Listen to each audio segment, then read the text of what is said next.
복권, 번호나 그림 따위의 특정 표시를 기입한 표, 추첨 따위를 통하여 일치하는 표에 대해 상금이나 상품으로 교환.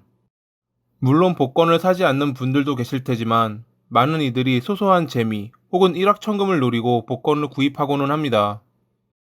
1등에 당첨되면 외국의 경우 평생 쓰기도 힘든 막대한 상금을 얻기도 하지만 꼭 그것이 행복으로 이어지지는 않습니다. 미국의 경우 1등 당첨자의 얼굴이 공개되는 주가 있기에 그들은 많은 사람에게 시달리고는 하죠.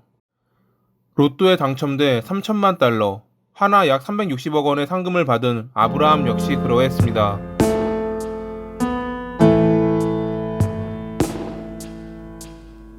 미국 플로리다주 포크 카운티 남쪽에 위치한 프로스트 프루프에 살았던 아브라함.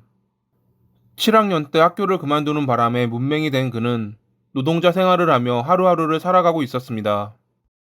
예전 강도 혐의로 유죄 판결을 받고 감옥에 다녀온 뒤로 마음을 고쳐먹고 사회의 정당한 구성원이 되기 위해 열심히 일했던 아브라함. 그런 그에게 행운이 찾아온 것은 2006년 11월 15일. 그날 아브라함은 동료 마이클과 마이애미로 향하던 중 편의점에 들렀습니다. 아브라함은 탄산음료를 먹을 거냐고 말하며 차에서 내린 마이클에게 5달러를 건네며 로또 2장을 사달라고 말했습니다. 차로 돌아온 마이클은 아브라함에게 로또를 건네주었고 그 뒤로 그들은 마이애미에서 일을 마치고 집으로 돌아왔습니다. 그때까지도 아브라함이 산 로또는 그의 주머니 속에 영수증처럼 방치돼 있었죠. 평범한 일상이 지속되는 가운데 어느 날 자신이 3천만 달러 로또에 당첨된 사실을 알게 된 아브라함. 가족을 비롯해 많은 이들이 그를 축하해 주었지만 단 한 명 배가 아픈 사람이 있었습니다. 그것은 로또를 사다 주었던 마이클이었죠. 마이클은 아브라함에게 자신이 사다 준 것이니 100만 달러 정도는 줘야 한다고 주장했지만 아브라함은 이를 거절했습니다. 화가 난 마이클이 선택한 것은 자신의 지갑에서 아브라함이 로또를 훔쳐갔다고 주장하는 것이었습니다. 마이클은 그렇게 아브라함을 고소했지만 결국 거짓말을 했던 것이 밝혀지며 힘없이 법원을 빠져나와야 했습니다. 사소한 해프닝이 끝나고 세금을 제외한 1,700만 달러를 받게 된 아브라함. 하루 일당을 벌어 삶을 살아가던 그는 곧바로 좋은 동네로 이사를 가 고급 차를 비롯해 명품들을 사며 행복한 삶을 살아가기 시작합니다. 하지만 그런 행복을 누리는 것도 잠시. 그는 매일 찾아오는 사람들과 걸려오는 전화에 골머리를 앓고 있었습니다. 지인의 지인이라며 자신에게 투자하라는 사업가를 비롯해 자신의 처지를 토로하며 정에 호소하는 친구까지. 많은 이들이 그의 돈을 노리고 달려들기 시작한 것입니다. 이러한 사람들이 얼마나 많았던지 한 번은 아브라함이 동생에게 다음과 같은 말을 했다고 합니다. 차라리 파산하는 게 더 나았을지도 몰라.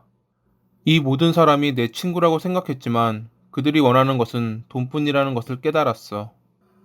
2008년 10월 어느 날 아브라함은 도리스라는 여성을 만났습니다. 그의 이야기를 책으로 쓰고 싶다며 말재주로 그를 유혹했던 도리스. 다른 사람과는 다르다고 느끼며 그녀의 제안을 수락했던 아브라함. 그렇게 아브라함은 도리스와 친해졌고 어느덧 그녀와 함께 사업을 하기 시작합니다. 하지만 그녀 역시 다른 사람과 별반 다르지 않다는 것을 알기까지는 그리 오래 걸리지 않았습니다. 2009년에 아브라함의 집 소유권은 도리스의 회사 명의로 양도됐고 그의 투자금 일부는 도리스의 사리사욕을 위해 쓰였습니다. 그녀는 남자친구에게 선물로 7만 달러의 차를 사주었고 열흘 뒤 바로 자신도 9만 달러의 차를 사는 등 많은 돈을 쓰고 다녔습니다. 당시 그녀는 그것이 아브라함이 자신에게 준 선물이고 집의 경우는 그가 직접 양도한 것이라며 서류들을 보여주었지만 문맹이었던 아브라함을 이용해 도리스가 어떠한 수작을 부렸는지는 알 수 없습니다. 2009년 4월에 아브라함이 사라졌기 때문이었죠. 하지만 아브라함의 실종 신고가 접수된 시기는 2009년 11월 9일. 그의 가족들은 그를 4월 이후로 보지 못했다고 밝히며 실종 신고를 했습니다. 그렇다면 왜 4개월 동안 그의 가족들은 실종 신고를 하지 않았을까? 그것은 아브라함이 혼자 살았기에 왕래가 적었던 점도 있지만 누군가 그의 휴대폰을 사용해 아브라함인 척 문자를 보냈기 때문이었습니다. 문맹이었던 아브라함은 평소 문자를 보내도 단어나 어순이 엉망이었는데 어느 날부터 별다른 오타 없이 문자를 보내기 시작했습니다. 처음에는 그가 돈도 여유도 생겼으니 공부를 했을 가능성이 있다고 가족들은 생각했습니다. 하지만 가족들만이 아는 과거에 관해 질문하면 그에 대한 답문이 오지 않자 가족들은 이에 대해 이상함을 느끼기 시작했습니다. 평소 그가 돈 문제로 전화를 잘 받지 않았기에 목소리를 확인하지 못했던 점 때문에 실종 신고가 이루어지기까지 더 오래 걸렸던 것일지도 모릅니다. 가족들이 아브라함의 신변에 문제가 생겼다는 것을 확신한 것은 그의 서명이 들어있던 선물 상자 때문이었습니다. 상자 안에 들어있던 어머니의 생일을 축하한다는 아브라함의 서명을 본 그의 어머니는 아들의 서명을 누군가 위조해 보냈다는 것을 확신했다고 합니다. 그렇게 실종 4개월 만에 접수된 로또 당첨자의 실종 사건. 아브라함의 자금이 이동된 경로를 살펴보던 경찰은 그의 110만 달러짜리의 집이 도리스의 회사에 양도된 사실을 알게 됩니다. 그것뿐만이 아니었습니다. 아브라함의 재산 중 상당량이 도리스의 회사 사업 계좌로 들어가 있었습니다. 심지어 아브라함이 실종되고 며칠 후 사업 계좌의 공동 명의에서 그의 이름이 삭제된 것을 확인한 경찰. 경찰은 도리스를 의심하며 그녀를 신문했습니다. 처음 그녀는 아브라함이 세금과 양육비에 대한 부담 때문에 자산을 속이려 그랬던 것이라 주장했습니다. 그리고 4월에 아브라함이 돈만 요구하는 사람들에게 지쳐 도시를 떠났으며 자신은 단지 그의 재산을 처분하는 데 도움을 주었다고 주장했던 도리스. 도리스가 아브라함의 실종에 관여돼 있을 가능성이 컸지만 경찰은 명백한 증거를 찾지 못했기에 그녀를 풀어줄 수밖에 없었습니다. 그해 12월 28일에 아브라함의 어머니는 자기 아들 행세를 하는 남성의 전화를 받았습니다. 당시 그녀는 속지 않았고 되려 전화를 걸었던 이에게 경고하며 끊었다고 합니다. 그녀의 경고가 먹혔던 것인지 그로부터 며칠 후 전화를 걸었던 당사자는 자수했습니다.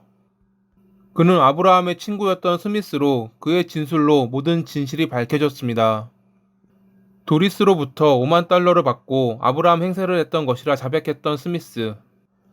하지만 이러한 내용만으로는 도리스를 체포할 수 없었던 경찰은 한 가지 꾀를 냈습니다.